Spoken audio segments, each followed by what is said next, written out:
Hello, welcome back. We got Conjuration done. Hooray. Yeah. Last year of the game. Let's try and get Construction 6, I guess. See how that goes. Is that even worth it at this point? I don't know.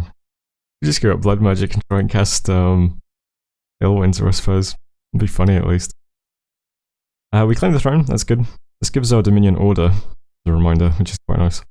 We cast Reanimation. Dire Portent. Abyssia has cast Purgatory, which suggests that they are at war with Katiz, which is good.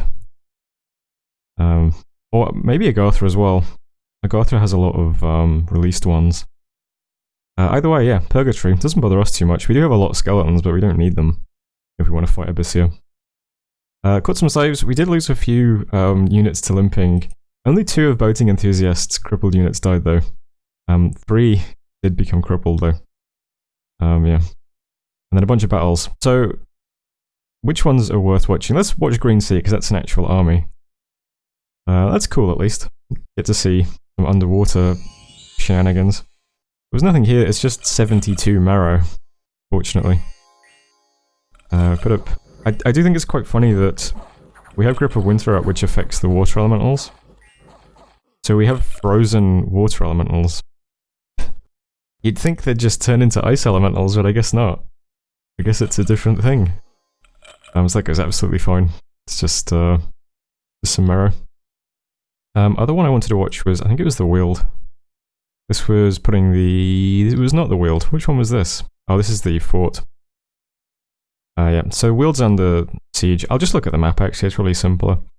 The little army that was here, it did attack Maconi, it bounced off the patrollers, so that was good. The army that was up here in the caverns, it attacked Bergamum, it actually died to some province defense. Although there was nothing left of it. I don't know whether... I guess all the troops have died or something. It's just some mages. I don't know. But they died to province defense anyway. So the 2 remaining like little raiding armies that Maconi had have both died now. That's the end of that. Underwater went fine, although he's recruiting more marrow here. All of this was fine. We took Bulwark, no problems. We put Barra under siege, no problems. I don't think we even lost anything there, did we? Lost 1 long dead. Yes, everything was fine. The one that bugged me was this one, Great Feral. Just because apparently at some point my Draga came off guard commander. Which is kind of a shame. They're supposed to be like just standing with him while he does this. But instead they rush forwards. I imagine these discuses are blunt damage, yeah. Oh, it doesn't matter on these guys. Usually skeletons have like pierce and slash resist, don't they? But not blunt resist. Or something like that, I don't know. Yeah, it goes fine other than that. It's just kind of sad that I lost 2 of my Drago.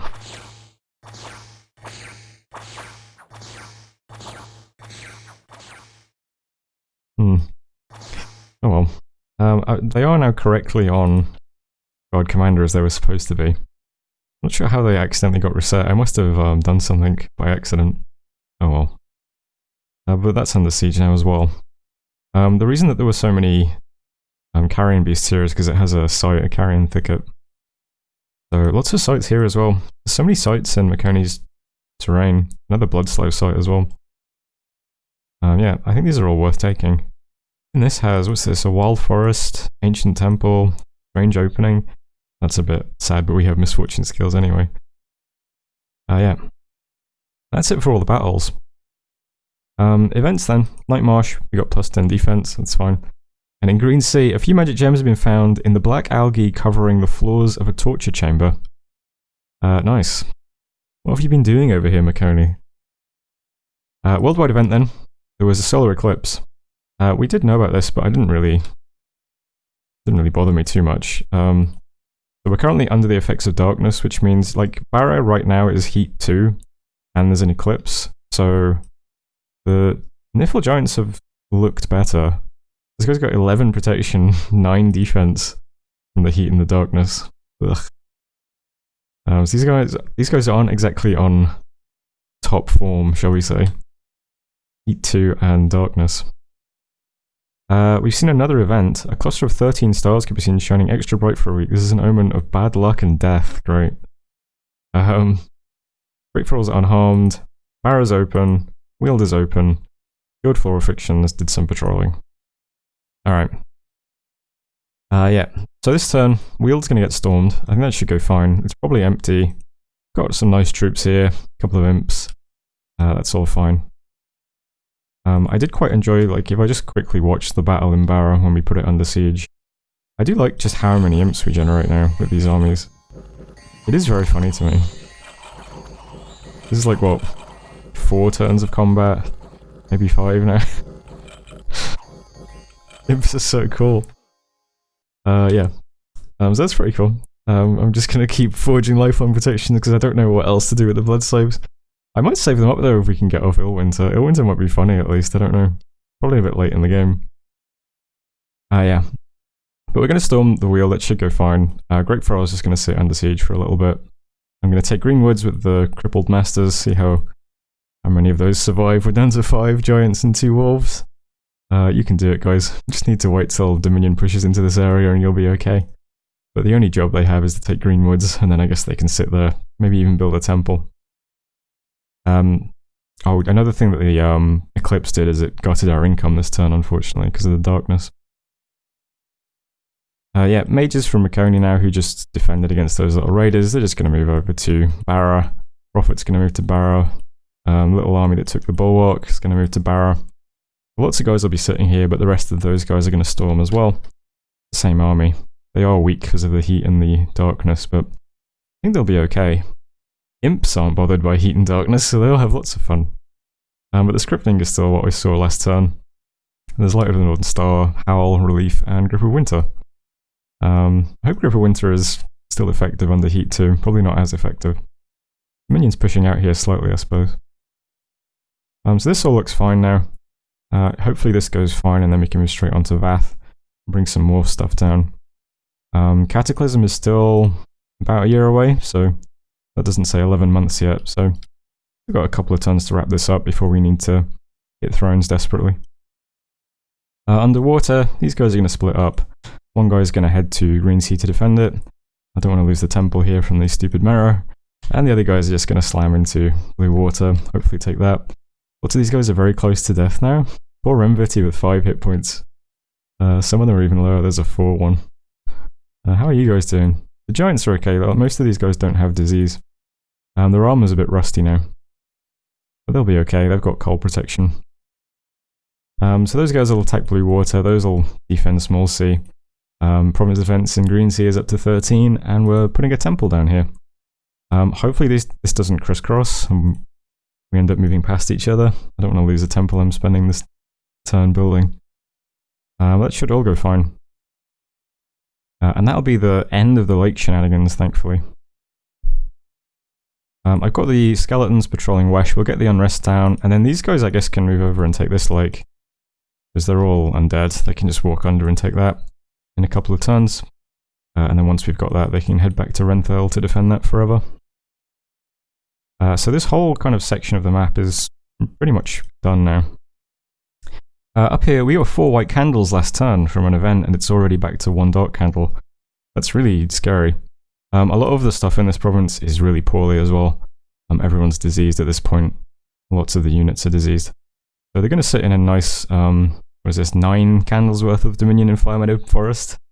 They'll just heal up for a bit, and then they'll head back to continue preaching and stuff. This poor Jotun Gode became feeble-minded, so he lost his priest ability. Sad. Let's cure him. And up here, I'm going to build a temple in Forest of Gun. Try and help push Dominion back. And I'm moving this little priest over to Rumai to put a temple there next. There's lots of priests moving around. This priest's going to move there to put a temple down. This priest moving to the throne to put a temple down there. I'm not sure if we'll fort this. I might just leave it unforted and just defend it with some Niffle Jarls. That's basically it for this turn. The other big thing I'm doing is I'm doing some forging. I've got a couple of nice blood mages here who are going to forge some sanguine dowsing rods. We'll start blood hunting Azimar, I think, just to have some additional blood slaves if we want to try and cast Illwinter. It's an idea. I thought it's quite interesting that Barmy generally has quite good unrest. Only got wolves patrolling. Wolves aren't exactly great patrollers. It's 0.6 patrol strength. But they've been keeping down 3 blood hunters worth of blood hunting pretty effectively. Meanwhile, Ironport has 2 groups of patrollers. It has a bunch of ghouls who have 1.5 patrol strength and skeletons who also do. So this has significantly more patrol strength. And the unrest here just sucks, even with only 2 blood hunters. To be fair, it does have a brigand there, which increases unrest by 5, but even so, it's got 35 points of province defense. Really hard to blood hunt here. So once I set this up, blood hunting, I might rest this province for a second, get the unrest back down, and then resume. And those will be our 3 blood hunting provinces for the remainder of the game, I think. I don't think we're going to expand much more than that. Other forging I'm doing is over here. I'm forging... What's the best way to look at this? Probably from this screen. We're getting lodestone amulets from my god, lifelong protections as usual, amulet of the fish for the bishop fish that we're going to be summoning. That's so they can breathe on land. Amulets of anti-magic and moonblades. And the lodestone amulets, the anti-magic amulets, and the moonblades are horror protection, just in case we survive into Cataclysm and we are competitive. We want to have a bunch of horror gear on our Jarls that they can defend thrones. I'm not sure what's... I think hitting things with moonblades will be the best defense. If we had tons of water mages, I guess we could spam Frozen Heart, but we don't really, so... I think moonblades are the way to go. They work well in the Phlegra game, so let's try it again. Depends if we're competitive at that point, though. I don't know. We now have 2 thrones. The throne leaders are on 3. Yeah, Agartha and Katiz. Bissia has no thrones? I thought he was way more competitive than that. I mean, this still looks doable. Small. This one looks kind of small. This is a bit bigger, but this one's pretty small. This one has Ruax, the King of Magma, here. I probably don't want to screw at that one. That one looks a bit scarier. Yeah. But anyway, that's the turn. So that was turn 63. Thanks for watching. I'll see you next time. Hello, welcome back. A couple of developments this turn. We got some blood magic done. Cool. Agartha claimed 2 thrones. I did not think anyone was in throne claiming position. I thought Katiz, Abyssia, and Agartha were all kind of holding each other in check. But I guess not. I guess Agartha has pulled ahead and is now suddenly taking thrones. No one's mentioned in the Discord that he was storming throne forts or anything like that. I'm not sure what kind of came out of nowhere. And then we got attacked by some stuff in the ritual phase, so the Revenant we had in our disease throne forwards got assassinated by Living Earth, whatever it's called. Yeah, then we got attacked by some ghouls and illusionists as usual. Lama, some stuff bounced off our province events, which is nice. We got Devil and an illusionist and stuff here. Yeah, so we're Agartha just claimed 2 thrones and he's put my disease throne on his border under siege. Which is not good. Abyssia declared a prophet, we caught some slaves, lost some crippled units. A bunch of battles then. We stormed 2 forts. The one at the Weald went fine. We lost to Gija. And the one in Barrow also went fine. So we took Makoni's 2 forts. That's all okay. This was annoying. I was preparing for this a few turns ago. How did he get Marrow? Oh, I guess they were here and they walked here. So obnoxious. Yeah, and then there were just some kind of more random battles. Renthal's the big one though. So Renthal's my fort. And it's currently under siege by quite a lot of stuff. My intention was always to have this fort full of skeletons and ghouls, which I haven't been doing because I keep moving them out to do other stuff. But I don't think it would have mattered in the end, because I think there's enough siege strength here that even if I had like 200 ghouls, I mean these guys would have just smashed it down pretty quickly, right?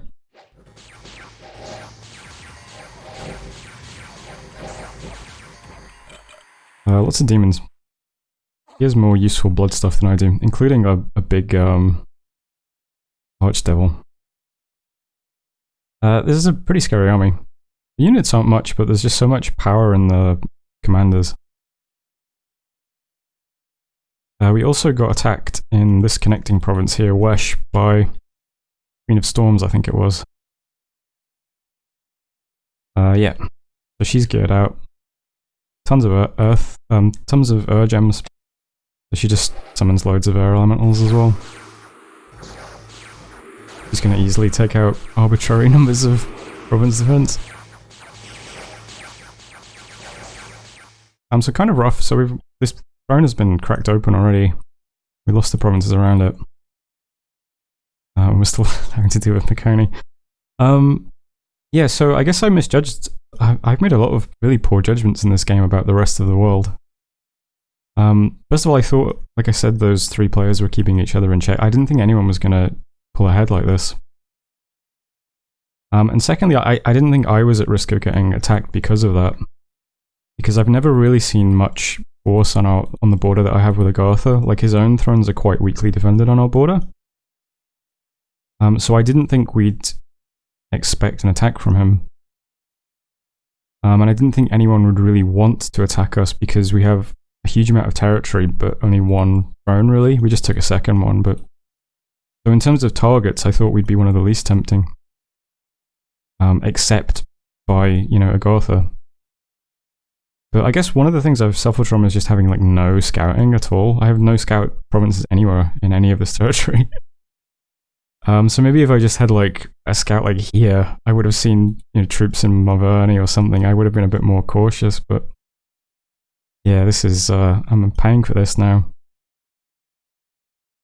Because I'm also paying for the decision that Makoni and Katiz made to, attack me when I was fighting Agartha, because I wanted to fight Agartha in the earlier portion of the game.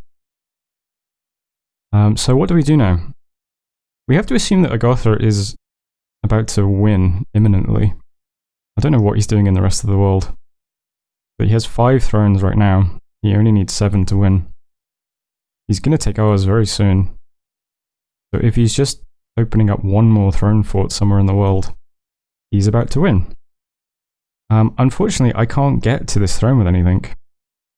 So it's going to take us at least 2 turns just to get here. So there's not much we can do, but I think we just have to try and get into position to take back this throne as soon as we can, and just hope that he doesn't win before then. And there's not really much else we can do. So everything in this part of the world is just pulling to Makoni, as that's the closest point I can get to. None of this stuff can get to 2 woods, maybe that's the same distance. These guys can get to Makoni, so they're all going to move patrol to Makoni. The Queen of Storms might move here to put it under siege, just so that I can't get stuff out of it. So we'll move patrol to here, maybe that'll catch that. The stuff that was underwater is just going to move to Azimar. That's not going to patrol, I'm just going to move in. And a lot of the stuff up here is going to move to this province that we managed to retain. We had quite a bit of province defense here, and these little guys just kind of bounced off it. So that's good. This is a connecting province with the throne. It's adjacent to it, so it's very important we hold it anyway. So I put the province defense up to 56. This is not great province defense, but it does have some of our Jotun Bondis, I suppose. Lots of deer tribe. And only 2 commanders, I think, is a big drawback, because, yeah. I should probably cast a ritual on it just to have another commander here, actually. Is that wise? Probably. I currently have my god just casting casting Dome of Flaming Death over Nifl.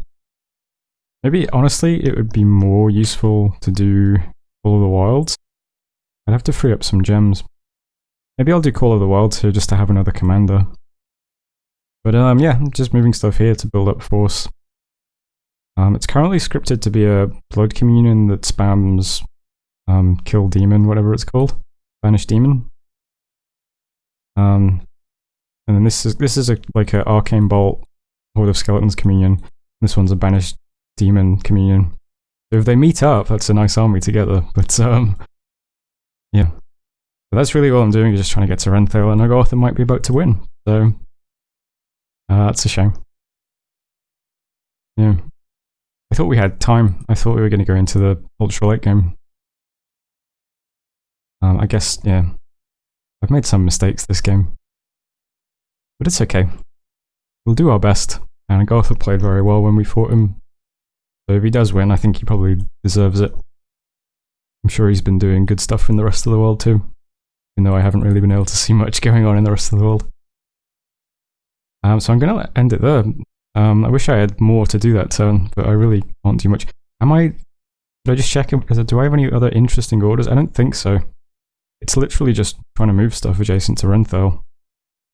So we'll see how it goes. Bit sad. But that was turn 64. Thanks for watching. And hopefully I'll see you next time. Hello, welcome back. This might be quite short though. There isn't really much to look at. We lost our fortress at Renthal. Nothing there. So there's Agartha's army again. And there's a couple of little things. We bumped the province defense up in Lama to like 58 or something. Yeah, and he hit it with about 1 billion rituals. So what's better? 1 billion rituals or 58 points of province defense? The awesome battle between someone with too much gold versus someone with too much gems.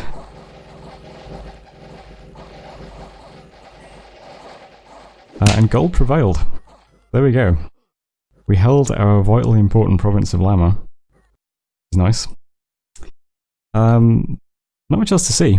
Makoni is still walking around, doing some stuff. We caught some scouts. We also lost Unal Forest, which is the other one that got hit by rituals. But the big news this turn is that Agartha has probably won. He's in this fort, he's in some other fort somewhere, on another throne. So this turn he's going to be climbing, and then he'll probably win. But just in case that's a bluff of some sort, I am still trying to move stuff towards Renthal to take it back. Maybe something will go weird, who knows. You can see Katiz is here trying to take this throne as well. But yeah, if the Discord is to be believed, too little too late. So I'll just end turn and we can see what happens in a minute. So that was turn 65, thanks for watching and I'll see you very shortly. Hello, welcome back. Some thrones were claimed. And then Tina Nog declared a new prophet. We managed to move into Wesh and put Renthal under siege. That's nice. Makoni, you can see, continues to take provinces off us. Worldwide event. A cluster of 13 stars could be seen shining extra bright. This was unfortunately an omen of bad luck and death, so that doesn't sound very good. And then Rejoice the True got ascended. So, congratulations to Agartha. Agartha was played by Chifley, who I think might watch the videos, so if you see him in the comments, you can give him a round of applause. Yeah, let's view history, shall we? I don't think I've ever done this before. So, here's us. Here's Agartha. You can see lots of people in the world. Apparently Ubar was in this game. Yeah, we had pretty good expansion early on. We can see that Memoria had this weird incident where Bogus cut off their territory. And then we moved into Memoria pretty early on. Back when wars were simple. Back in early summer of year 2 of the Ascension Wars. We knocked out Memoria pretty fast. Tried to go to war with Agartha then, mostly for this throne. Which we did take. Then we had some deep exchanges. Couldn't really push into Agartha. So that staled out, but we managed to get the throne. And we then got attacked by Katiz and Makoni. And spent a long time then trying to push into Makoni to get him off our backs. And lock up his throne here. And then, all of a sudden, this throne belongs to Agartha, and Agartha wins. So here's how things ended up looking.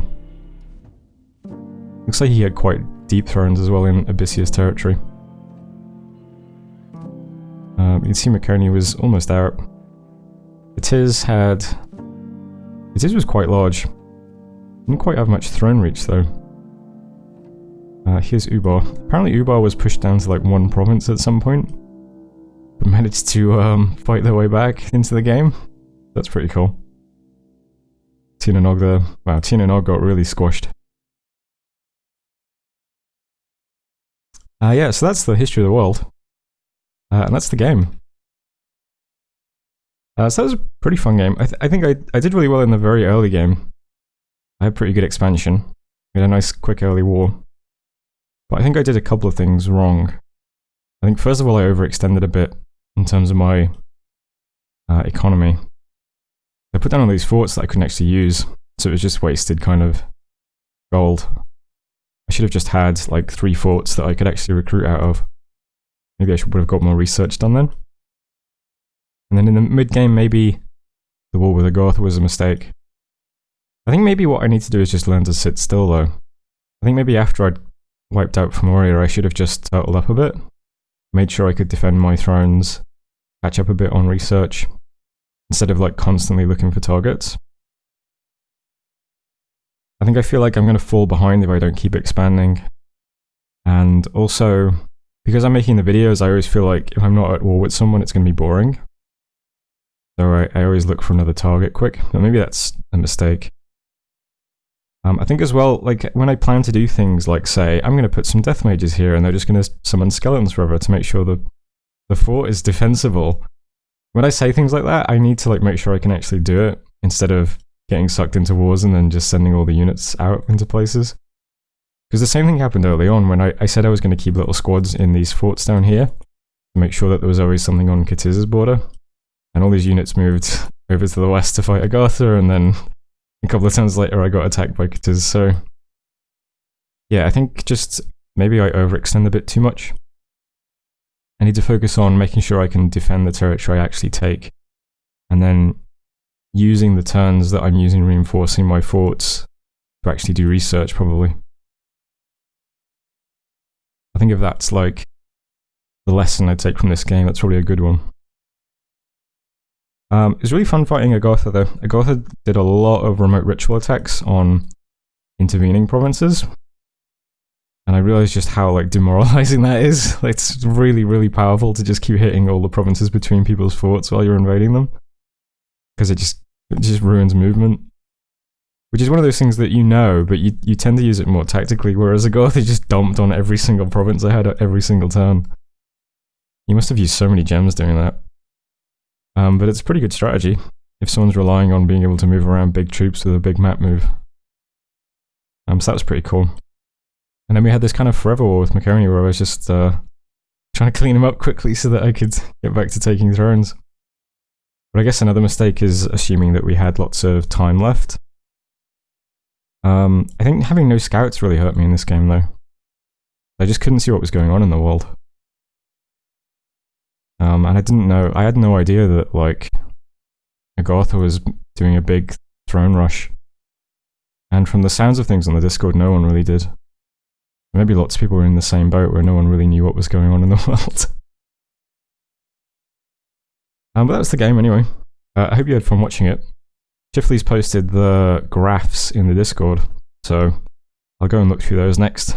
And give me a moment. Never mind. Turns out I have the graphs too. So that's good, so I can use my cursor. Yeah, so let's go through them all. Provinces. So we are... Yeah, we're pretty big. We were pretty big for the whole game. Me, Agartha, and Katiz were all the biggest. Which I think we always knew. I always assumed that we were the 3 main kind of players in the game. You see this point here where I just lose all of my provinces to Maconia and Katiz, and then spend the rest of the game trying to take them back. Yeah, but we had a really good expansion phase. We were about the same size as Agartha during our war with them. Just kind of, look at this nice symmetrical exchange of provinces. It's a shame we didn't get to keep fighting Agartha, although I think we reached the point where we couldn't fight them anyway, when they had Vengeful Water and Dark Skies and stuff. So, maybe Katiz and Maconia invading me to force me to change targets was a good thing, even though we lost to Agartha in the end. Forts, yeah, I built too many forts. That's such a weird problem to have had, but I think that's true. I think I just built too many forts. Kind of a weird one. I guess I'll build fewer forts in future. Weird lesson to take, but okay. Our income was really good. We had such good provinces in the early game as well. All of our cap circle provinces were pretty nice. Our income was amazing. We were like, what, 3.5k gold at our peak? Probably here. That was really good. Would have been even better if we got off Riches from Beneath, but that awfully sad turn where we spent all our gems on it and didn't get it. Oh well. Yep. Looks like... Oh, that reminds me, that took a provinces. Where was Nabar? Yeah. The Nabar is down there. You can see that they went down to like one province at one point, and then they fought all the way back up to... Well, they ended larger than Maconi, although that's not really saying much. That's pretty funny though.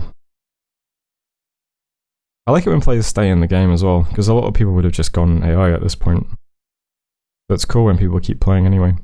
Oh, Tien and Og as well is another one that's interesting. Because they were pretty flat the whole game. I think in general Tien and Og's player is kind of a bit more passive than some other players. Alright, where were we? Gem income? Oh, gem income was worse than usual as well, which is interesting. I think... Because usually I go out site searching pretty early on, but I didn't in this game. Because I remember waiting to get like either a Death 3 or a Nature 3 mage to go site searching. And then we just never did. And then I guess I never really did much remote site searching to make up for it. Because one of the things I really felt in the war with Agartha is that he was just throwing so many gems at us. Like all those rituals must have been so expensive. Yeah, we were kind of behind on gem income as well. That's another thing. I guess because I built too many forts and didn't recruit enough mages, then I didn't go site searching because I didn't have the mages. Yeah, something like that. Research. Here's the classic Mew, where I'm almost last in research. We are ahead of Ubar though. Is it Ubar or Nabar, by the way? Ubar. Yeah, we're ahead of Ubar. So that's something. We're behind Maconi. Yeah. I don't know, I think people emphasize research, but maybe I underemphasize it a bit much. I think in general you want to hit like the good spells at like research 6, and then like there's a couple of nice ones at 7 that are like luxuries. I think if you get like 9 in every path, it's like, who cares? Like, is that really going to help you? I don't know. The guy first in research did not win, so that's something. Dominion. We were okay on Dominion. We need to build more temples. I was mostly struggling against Katiz's Dominion. There's Katiz. Yeah. Always annoying when the guy who's first on Dominion has a bunch of really awful globals. Yep. Not much else to say about that one though. Army size. Army size is an interesting one. So we were definitely doing a lot of summoning. Agartha was doing a lot of summoning. Apparently he started blood hunting very early and had a ton of demons and stuff everywhere. Yeah, he was massively ahead of us in the end. This big drop, I wonder if that's when he accidentally killed his army. That was a great moment. But he caught up pretty fast, so it didn't matter in the end. That's a big spike at the end for... Is that Tien and Og? Yeah. Wait, why is that going up? Shouldn't it be going down because we've all just lost? Is that some kind of weird bug? How strange. Yeah, and then Ascension points. So yeah, a very, very late and very sudden victory for Agartha. So again, yeah, congratulations. They're obviously a very good player. I don't think I've ever played with them before, and I think it's... I always just assume if I've never played with someone, they're probably new. And I don't think Chifley's new at all. I think he's very experienced. So yeah, I thought maybe I'd be able to just ram into him early on in the game, but that did not work out. And that's it for Number. Thanks for watching. If you've watched it this far, please consider subscribing, liking, leaving a comment. There's a link to a Patreon in the description. You know, just go watch some other videos, check out the rest of the channel. I don't know, whatever. Do YouTube stuff. And I'm going to check the Discord now, and I'm going to see... Well, first of all, I'll see if any of the other players have like a message they want to appear on the screen. And any other interesting details in the Discord, and other than that, that is the end of the series. So, thanks for watching, and I'll see you in the next one. In absolute or of news disdain for researching. Research is overrated. Chifley reacted with the fatuous but backwards emoji. You can see the part 1/3 of the way in on the province graph, where Uber with one province left turned around and bludgeoned me, Soromatia, to death. 2 people reacted with the villainous emoji. Epic. Finally got around to checking this game, and good game everyone. I can only imagine the epic boo sound effect that Mew will have to use when a default named pretender wins the game. I didn't forget. I preferred unnamed. 2 people reacted with the Neuwind emoji. My final thoughts are that I'm surprised it took this long for one of the nations who took fire resistance to attack the guy with only fire magic. I cannot believe I lasted this long in the game. I am quite unimpressed with the visual overall. Damn, have you seen this view history button on the rejoice message? Holy shit. I had no idea this existed. I'm greatly enjoying the Niefel videos for this game, Mew.